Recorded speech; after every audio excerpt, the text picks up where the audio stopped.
Nothing else sounds as good as WEFM, the clean, fresh sound. WhatsApp us or call us at 457-9997. Activated Mornings on WEFM 99.9 is on now.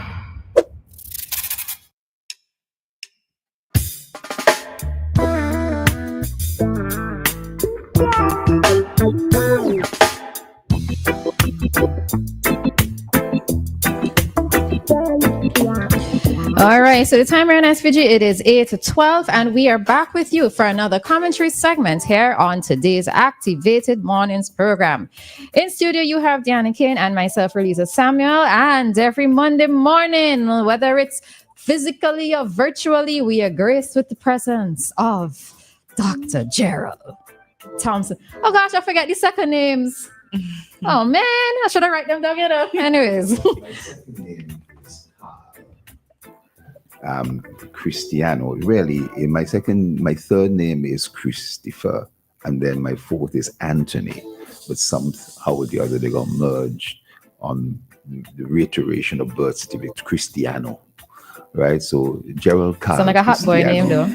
Gerald Carl Cristiano Thompson. Yeah, Cristiano sound like a hot boy name. Just saying. No, far from it. I'm not a hot. No, You're not, Doc. Didn't you have your moments when you were younger? No, I didn't have any moments. You didn't? Whether I'm younger or somebody I'm older. out there, please let us know the truth. Whether all right? younger Was or Doc a hot older. boy back in the day? Hot boy what? Hot boy what? I was a nerd. You I was were? a book. Really? I was a nerd. Yes. I was a nerd. You believe that? Yeah, I wasn't a nerd. Oh, you were a hot boy then. I was a combination of a nerd, combination of outward looking individual. You know what I mean?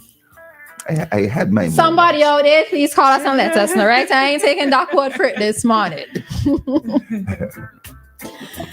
All right, you had a good weekend, Doc? I was in Barbados. You was out again? I was invited to Barbados to do some training of doctors on the art of prescribing. And I left Friday, delivered my presentation all day. Saturday, very successful, came back on Sunday. So a quick turnaround, but it's nice to know that you're recognized and appreciated. In that so this art of prescribing, also you did a small course on penmanship. It's you see, these days prescribing is very much also electronic and virtual and so forth. You don't need penmanship that much these days. I don't think y'all ever really had it. I think it's I think the language between even though you didn't have it, that means that now, even if you, especially those who didn't have it, it can now be electronic where there isn't a need for it. Oh, okay. You understand? All so right. there's a need to do a course in penmanship when you don't need to have a course in how to put horseshoes on a horse when you don't have horses anymore. You know what I'm saying? That's the point I'm making.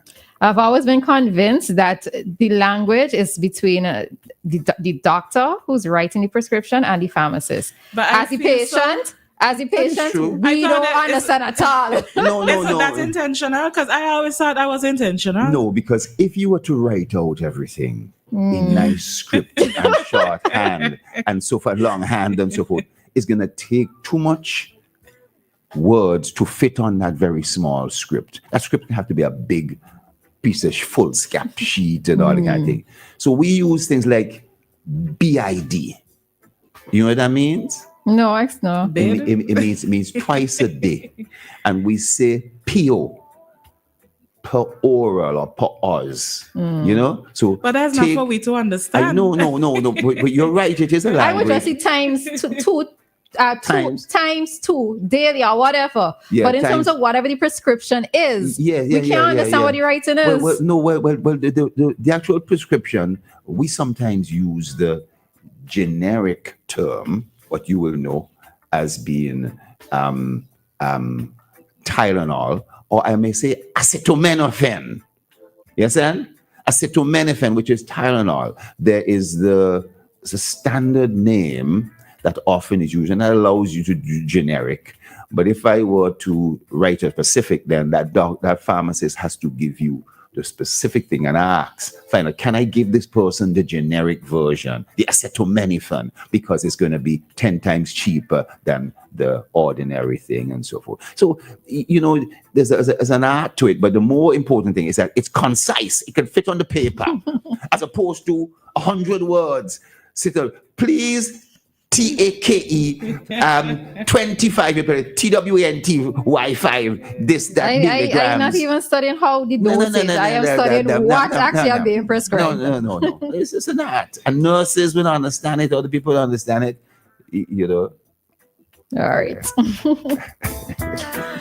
All right. So we're going to head into a topic after this time. But I want to say my observations on what I saw in Barbados and what I felt coming back to St. Vincent. I want to talk about it after. Okay, you know so we could. I want to talk about that after. Please, allow me to express myself this morning. Sure. When do we hold you back from expressing yourself, Doc? Never. Us? Come on, Doc. Oh, we gonna do that? No, the topics. I leave the topics to you. I want this morning to talk about something. I have something to say this morning. All right. I have something to say, so we're going right into this next one. All right, there we go. All right. So yesterday or last night, on several news sites, but this one I'm reading from is One News in Vincent. House destroyed by fire at Montrose, neighboring properties are threatened. So at least one person has been left homeless after the dwelling house was engulfed in flames in the New Montrose area on Sunday. The residents say the incident stems from a bush fire that has been blazing all of Sunday afternoon.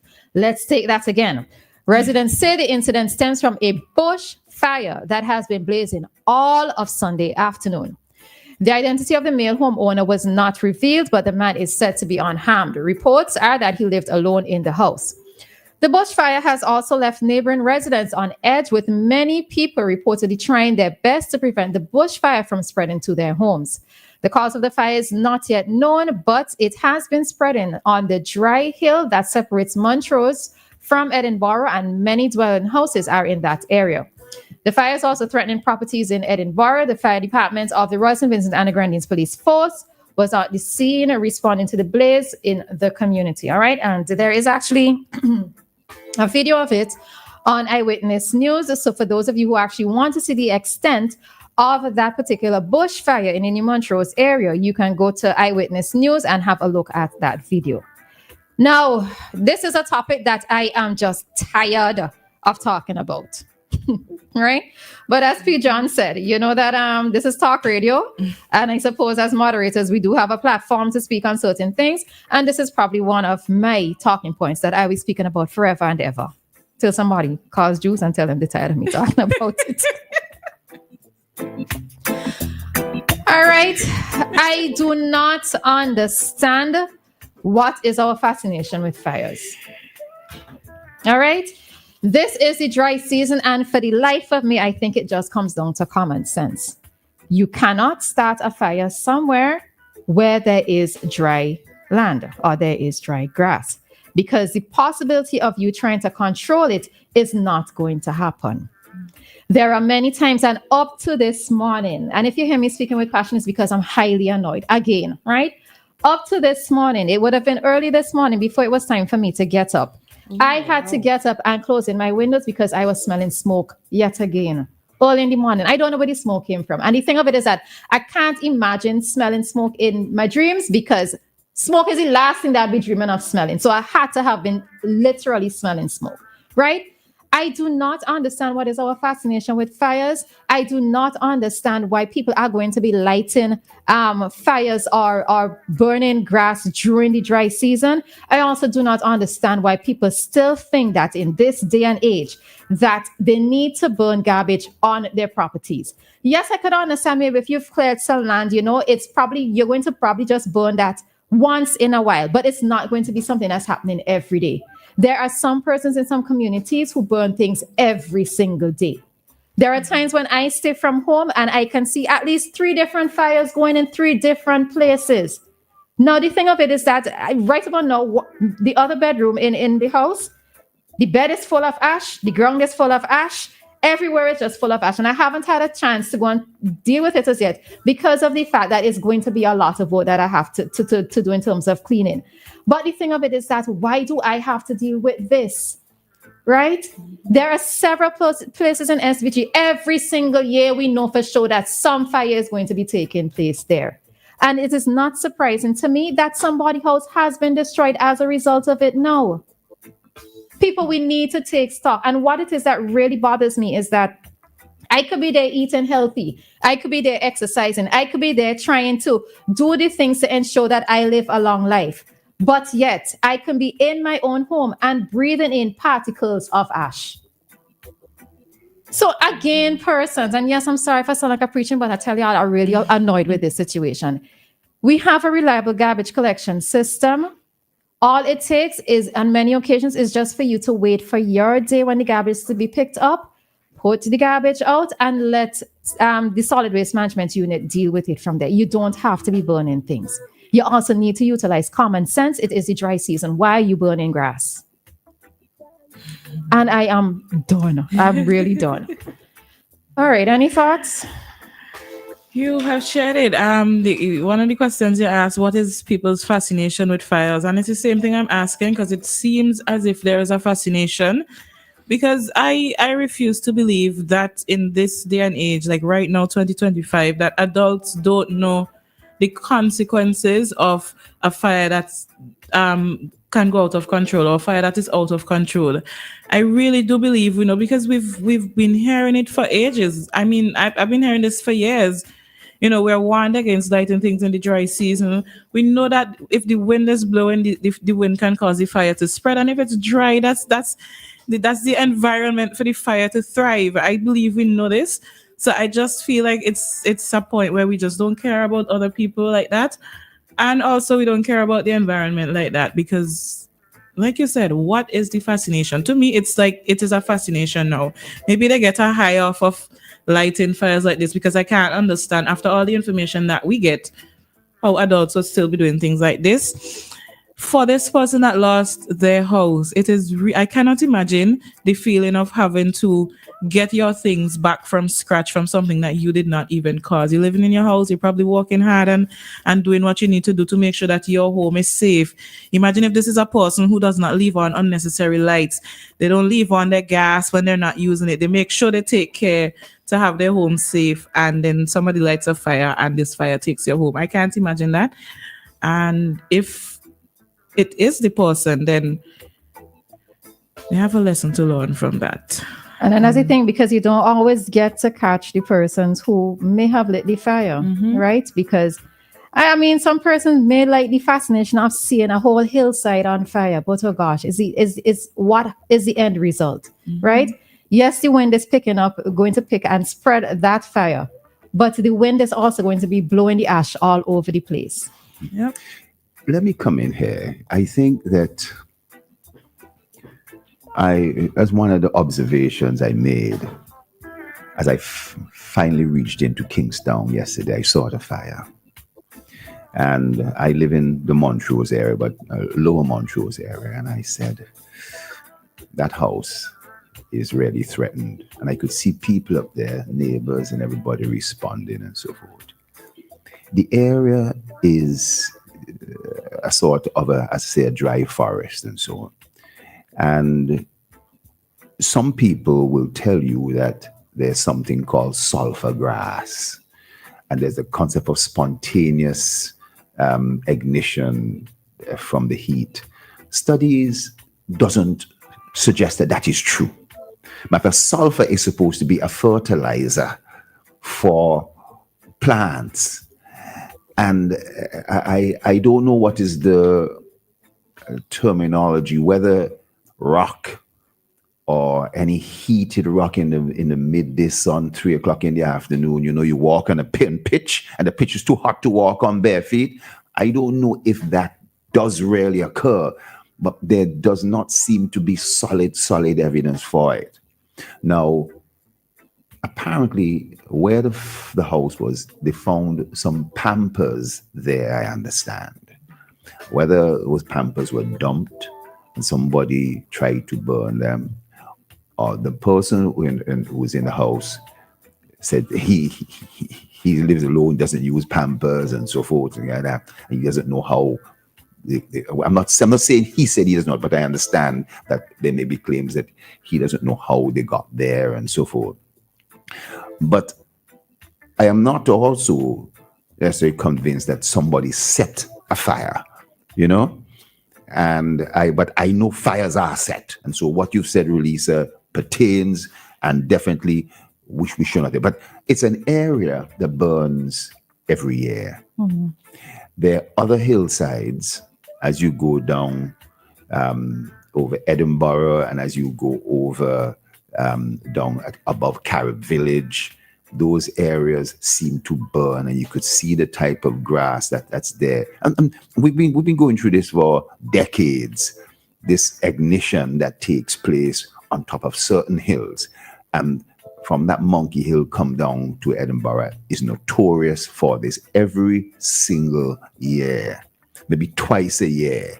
It happens a lot in Chomoka as well. Whether it's fire that gets away from somebody trying to burn rubbish or so, or it's unclear to me.